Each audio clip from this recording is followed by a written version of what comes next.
Weddings are supposed to be joyous, unforgettable days. And for a while, I convinced myself that my daughter's wedding would be one of those perfect days. The music played softly in the background, guests mingled, and I couldn't help but feel a swell of pride watching my little girl, Sarah, glowing in her wedding gown. I had poured my heart and soul, and frankly, a fortune, into making this day flawless.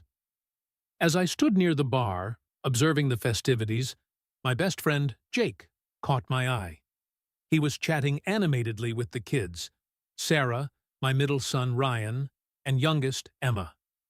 It warmed my heart to see the bond they had with their Uncle Jake. Jake and I had been inseparable since college. He was the guy who always had my back, from late-night study sessions to being the best man at my wedding. If there was one person I trusted implicitly, it was Jake. He'd been a part of my family's life for decades, almost like a second father to my kids. I decided to let them have their moment and stepped away to greet some distant relatives.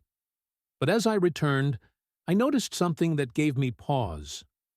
All three kids were huddled close to Jake, laughing and whispering like they were sharing an inside joke. My wife, Amanda, joined them, slipping her arm around Jake's shoulders. I felt a pang of something I couldn't quite name. Was it jealousy? No, that didn't make sense. Jake was family.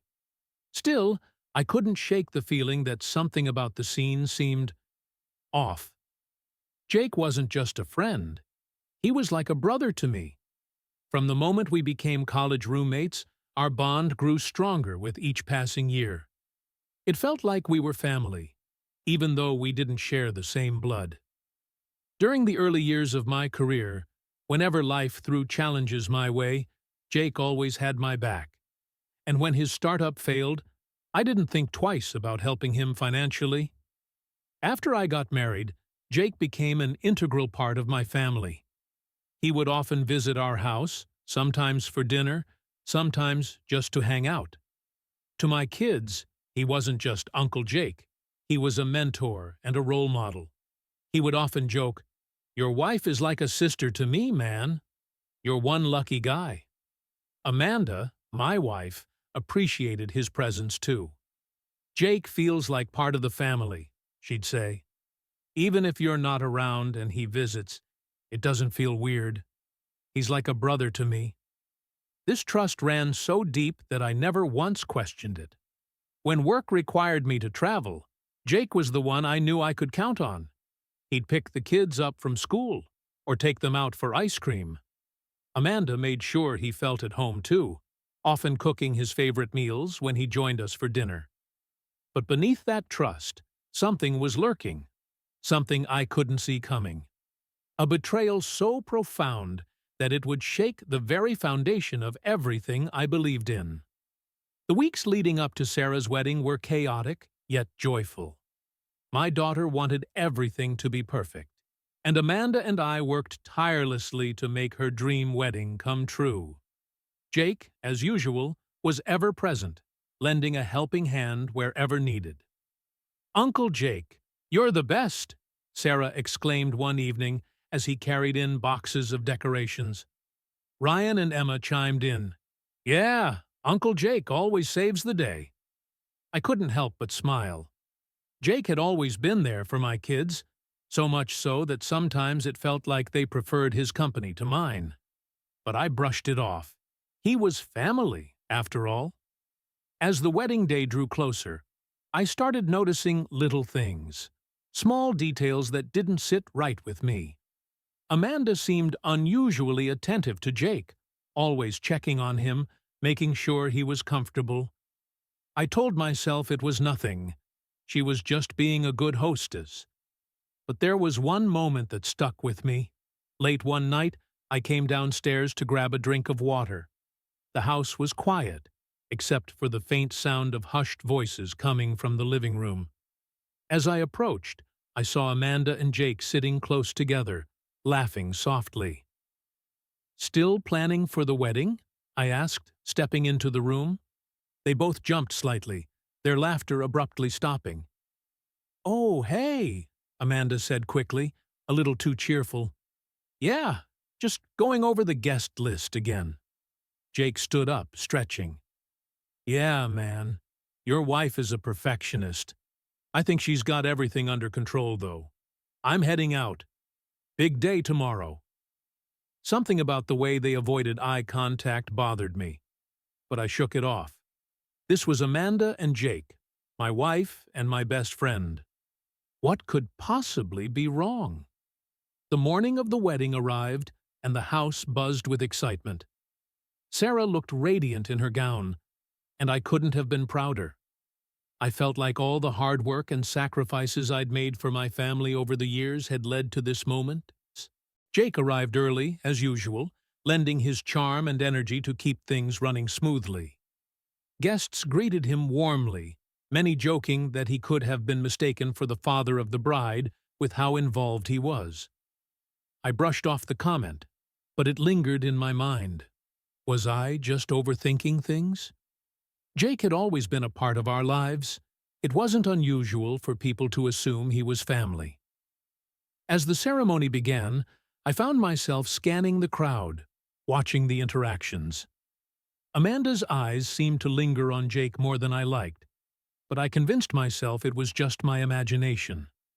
I didn't want to tarnish this day with baseless doubts. Later, during the reception, I found myself standing by the bar again, watching everyone laugh and dance. That's when I saw them.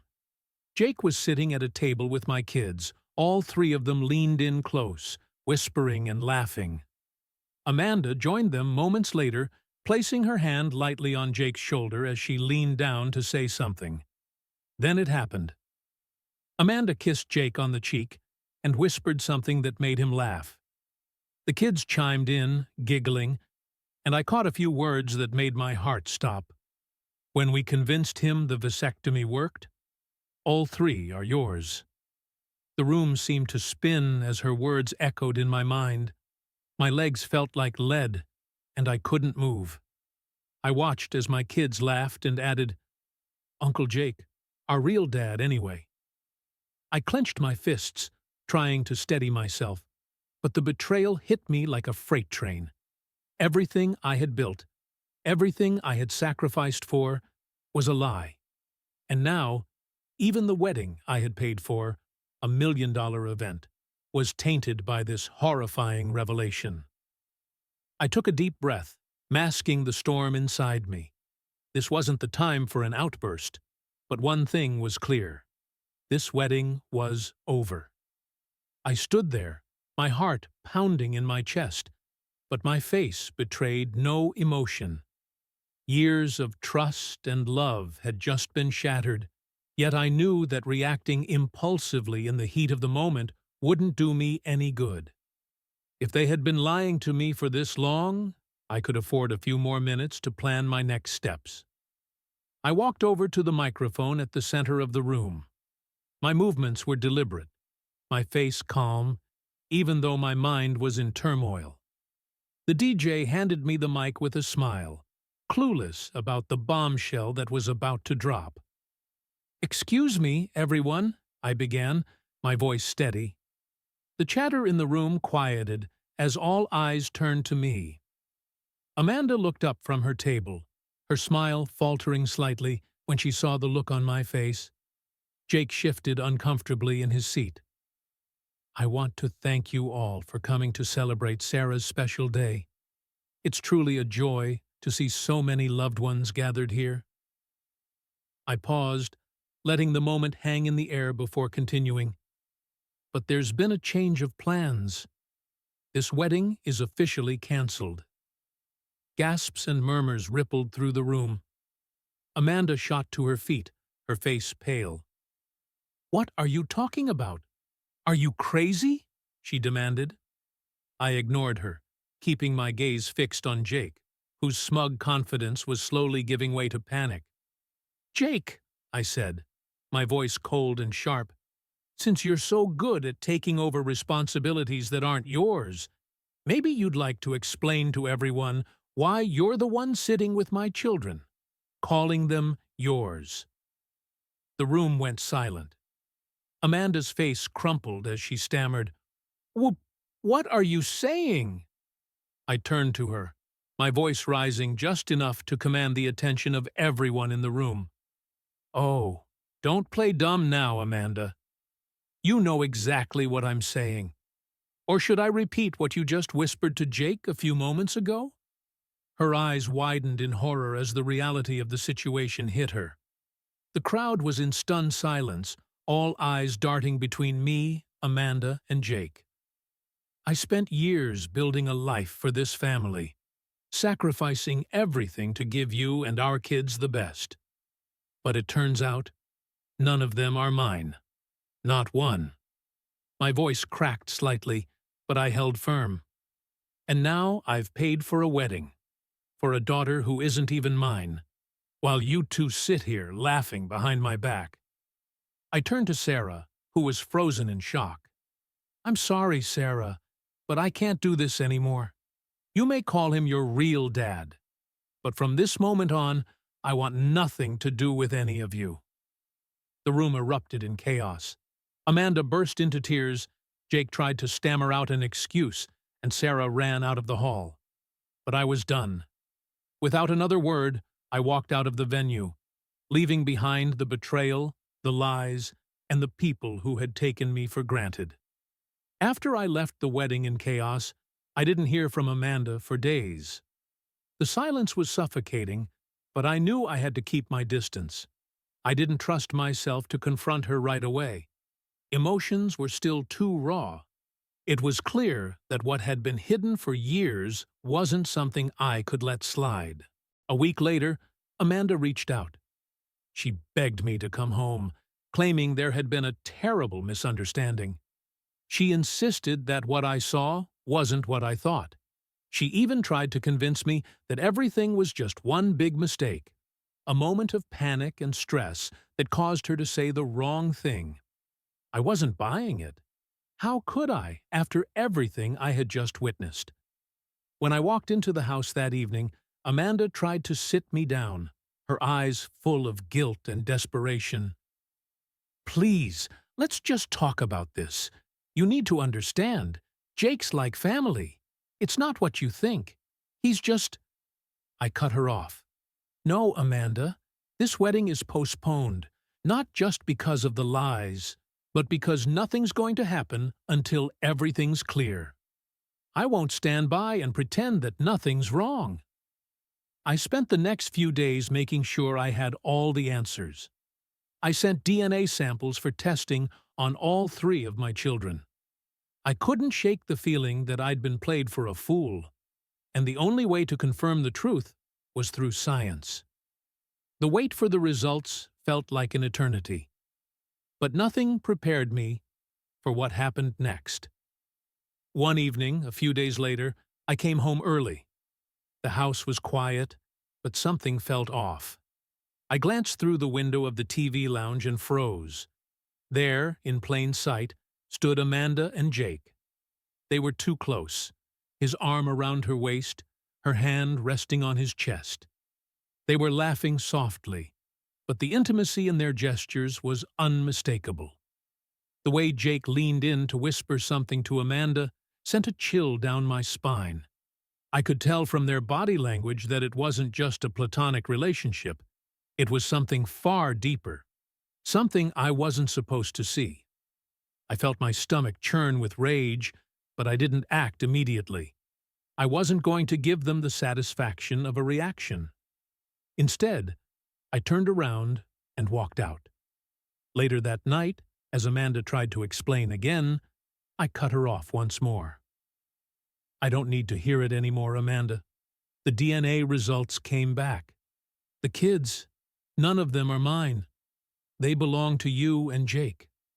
She went pale, stammering, "That's impossible. I don't know what you're talking about." But the results didn't lie. It was all there, in black and white. I knew then that there was only one thing left to do: make them both pay for everything. No more second chances. After the DNA test results confirmed what I already knew deep down, there was no turning back. I felt an overwhelming sense of betrayal, but also a clarity I hadn't had before. I knew I needed to act. The thought of confronting Amanda and Jake directly was tempting, but I needed to be smarter than that. They had already underestimated me for years, but I wasn't about to give them the satisfaction of seeing me break down. No, my revenge would be calculated, surgical. The first step was securing my finances.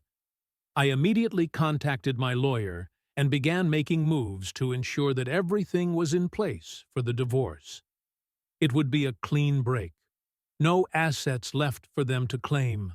No reminders of the life I once thought I shared with Amanda. I couldn't trust Amanda with anything anymore, but I knew Jake was the bigger threat. He had been the one to manipulate, to twist everything behind my back.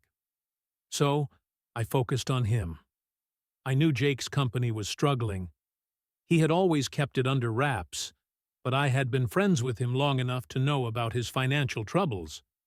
I made a few calls, discreetly finding out where he'd been cutting corners.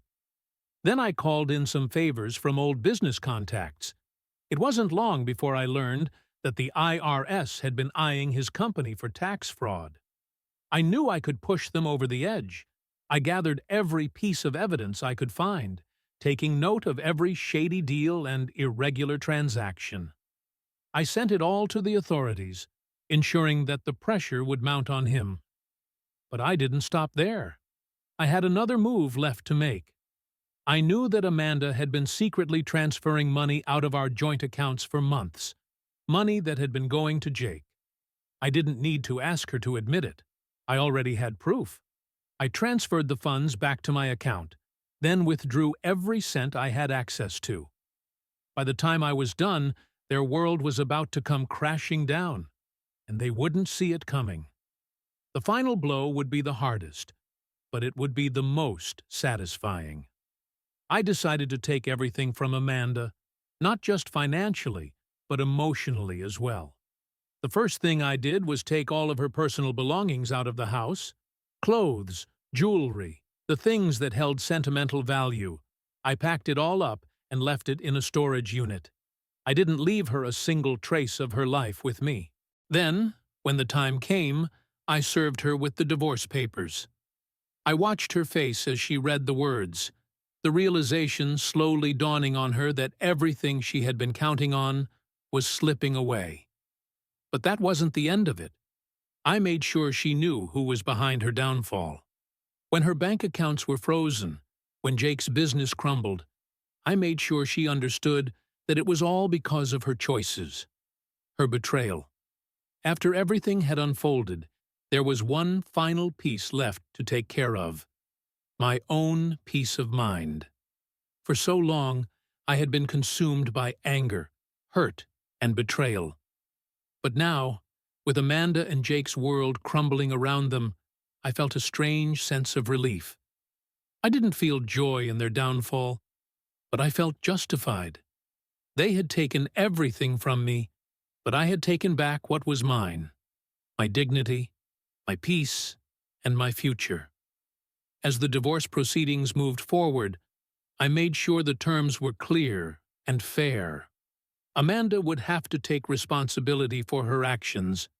She would no longer have access to my wealth or my children's trust fund. The lawyer ensured she would never get another cent from me. Jake was another story. With his business sinking under the weight of the tax fraud investigation, I knew his life would never be the same. His connections, his influence, all of it was gone. I didn't need to do any more to him. He had already lost. But what about me? What was next? The truth was, I had lost years of my life to a lie. But now I had the chance to rebuild. I spent the next few months focusing on myself. I traveled. I started working on projects I had put off for far too long. And slowly, I began to heal. I kept my distance from my children for a while. The betrayal ran deep, and while I loved them, the hurt was too raw. But over time, I found a way to reconnect on my terms. I told them everything, explained that while I would always love them, I needed to take control of my life again. And as for Amanda, well, her new life was just beginning. But it wasn't the life she expected. Alone and isolated, she had nothing left to hold on to. The children, who once saw Jake as their real dad, now knew the truth. The bond I had with them, the trust I was rebuilding, it was the one thing that would always matter. In the end, I realized that I wasn't defined by my past or by the lies they had told. I was defined by the strength it took to walk away, to stand up for myself, and to finally start over. As I stood on a beach one afternoon, watching the sun set, I felt a weight lift off my shoulders. For the first time in years, I felt free. I didn't need revenge anymore.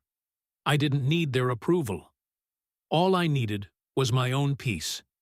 And with that, I walked into the future, no longer a man defined by betrayal, but a man who had found his way back to himself. Thank you for watching, and if you haven't subscribed my channel yet, please do so and press the notification bell. This way, you'll stay updated with more shocking real-life stories.